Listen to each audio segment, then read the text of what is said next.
A reading from the Holy Gospel according to Luke, chapter 17, verses 7 to 10.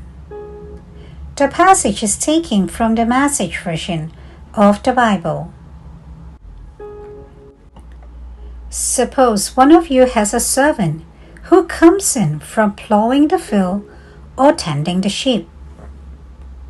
Would you take his coat, set the table, and say, "Sit down and eat"?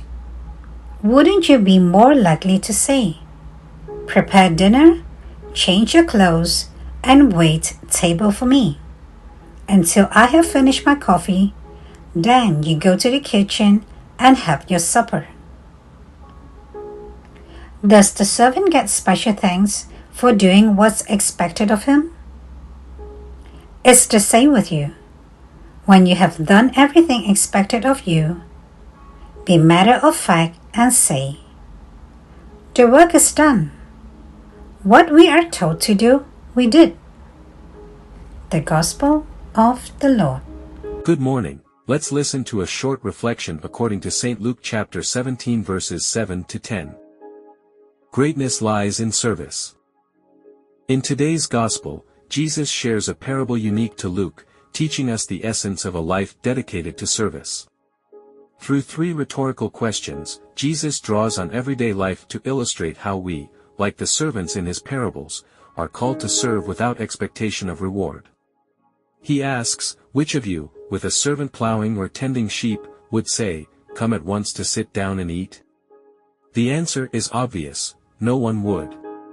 The master, instead, instructs the servant to prepare his meal first and eat only afterward. Jesus uses these questions to shift our perspective, encouraging us to approach our duties as acts of humble service. He concludes, "When you have done all you were commanded, say, 'We are unworthy servants, we have only done our duty.'" Jesus himself embodied this spirit of service. The Son of Man came not to be served, but to serve. This call to service aligns with the faith of the poor and humble in Jesus' time, who awaited a Messiah not as a mighty ruler, but as a humble servant. In fact, the Blessed Virgin Mary, in her fiat, embodies this ideal: "I am the handmaid of the Lord," in the Gospel of Luke. Jesus, at his baptism and transfiguration, is affirmed by the Father as the servant who fulfills Isaiah's prophecies of God's humble servant. As disciples, we too are invited to embrace this role, serving others and awaiting the day when the Lord, our Master, will serve us at his heavenly banquet. Like St. Paul, we remember that in our work, God alone brings growth in the first letter of Corinthians. True greatness in the kingdom of God lies in service, where only God's grace completes the work we begin.